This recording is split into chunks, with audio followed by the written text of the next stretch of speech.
कथावाचक प्रदीप मिश्रा द्वारा परम विद्वान आदरणीय संत तुलसीदास जी के बारे में जो टिप्पणी की गई है वो बहुत ही निंदनीय है।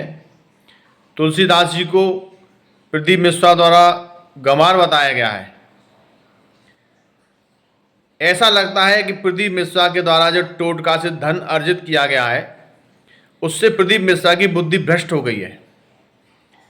कभी हमारी राधा रानी के बारे में, कभी तुलसीदास जी के बारे में जो इस तरह भ्रमित होकर ये बयानबाजी कर रहा है, ये क्षमा योग्य नहीं है। यदि ये व्यक्ति ब्रजभूमि में आएगा तो सभी ब्रजवासी इसका जूतों की माला पहना के इसका स्वागत करेंगे। इस व्यक्ति ने जनता को टोटका बता के अरबों रुपए इकट्ठे कर लिए हैं। मेरी केंद्र सरकार से मांग है कि ईडी का प्रयोग ऐसे व्यक्ति पर भी किया जाए जो हमारे भगवान के बारे में, हमारे आराध्या राधा रानी के बारे में इस प्रकार की टिप्पणी कर रहा है। यह व्यक्ति ज्ञानी नहीं है। यह श्लोक भी अशुद्ध बोलता है। अरे तुझे ज्ञान लेना है तो हमारे ब्रजभूमि में एक से एक बड़े संत हैं, एक से एक बड़े भागवत आचार्य हैं, उनसे कुछ सीख ले।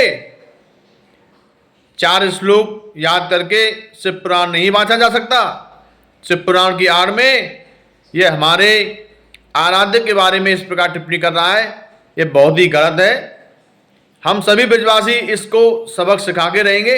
जब भी यह ब्रजभूमि आएगा तब इसको हम जूतों की माला पहना के इसको बताएंगे कि हमारे ब्रजभूमि में एक से एक बड़े विद्वान हैं, उनसे पहले शिक्षा ले, जब इस तरह की बातें करना।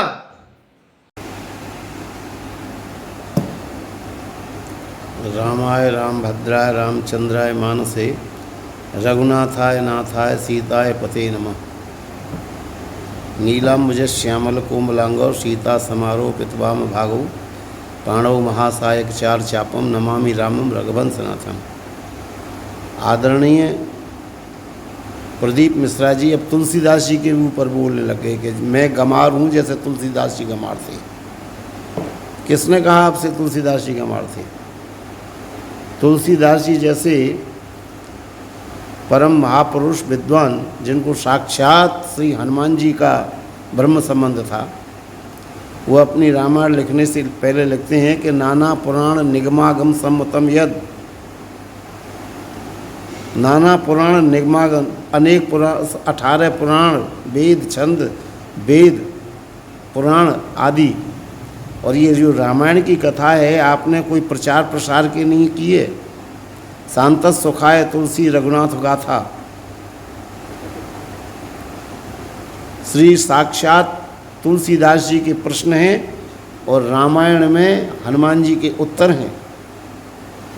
मेरे समझ से तो आपको दोबारा श्री आदरणीय पूज्यपाद कल्याण राय जी महाराज की शरण में जाकर के ब्रह्म संबंध को याद करके आओ, अष्टाक्षर विधिवत लेकर के आओ, प्रायश्चित में कंठी को बदल करके आओ। मेरी आपसे प्रार्थना है। नहीं आप ऐसे ही बोलते रहोगे व्यापारिक क्षेत्र में और आप असफलता प्राप्त करते रहोगे। पुत्र, मैं तुमको बहुत अच्छा सहयोग बता रहा हूँ कि आप दोबारा इंदौर जाओ, दोबारा गुरु की शरणों में जाओ, ढंग से वार्ता साहित्य शिक्षा पत्र पढ़ो तो तुम्हारी समझ में आएगी कि धर्म क्या है। जय श्री हरि।